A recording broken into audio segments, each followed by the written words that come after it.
হয় আমাৰ মানে আমি তেজপুৰ লেচুৰ লগত বিশেষকৈ জড়িত আৰু আপুনি অগ্নিগড় কিহৰ মই অগ্নিগড় প্ৰডিউচাৰ কোম্পানীৰ বৰ্ড অফ ডিৰেক্টৰ আৰু আমি লেচু ব্যৱসায়ৰ লগত মেইনলি জড়িত হৈ আছোঁ। নামটো কি ক'লে? মোৰ নাম আব্দুল জলিল। আৰু কথা হ'ল কি তেজপুৰত এইবাৰ লেচুৰ যেনেকৈ উৎপাদন হৈছিলে ঠিক তেনেকৈ লেচু যথেষ্টখিনি নষ্ট হ'ল, বহুত লেচু নষ্ট হৈ গ'ল।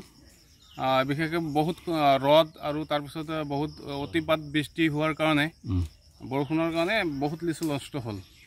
আৰু ইতিমধ্যে তেজপুৰৰ প্ৰায়খিনি অঞ্চলত মানে লেচু শেষ হৈছে। এইটো বেচিৰিয়া অঞ্চলৰ এটা গাৰ্ডেন, শৰৎ শইকীয়া বুলি এজন আমাৰ খুৰা এজন আছে, তেখেতৰ এই গাৰ্ডেনটো। কিমান জোপা আছে? প্ৰায় 70-80 জোপামান লেচু গছ আছে। কি কি প্ৰজাতি? বোম্বাইয়া, বিলাইতি, চাইনা 3, ইলাচি এনেকৈ। বাকী এতিয়া এইটো শেহতীয়াকৈ এইটো একদম শেহতীয়া লেচু ভেৰাইটি এটা, এইটো চাইনা লিচি হয়। আৰু এইটো আৰু ধৰক না এসপ্তাহমান থাকিব, তাৰপিছতে লিচুটো প্ৰায় শেষ হ'ব তেজপুৰত। আৰু অন্যান্য যিবিলাক গাৰ্ডেন আছে ইতিমধ্যে শেষ হৈছে। গাৰ্ডেনবিলাক ক'ত ক'ত আছে? পৰুৱাত আছে? গাৰ্ডেন আমাৰ বিশেষকৈ পৰুৱাত আছে, পৰমাইগুলি, পৰুৱা এনেকৈ কেইবাটাও অঞ্চলত আছে।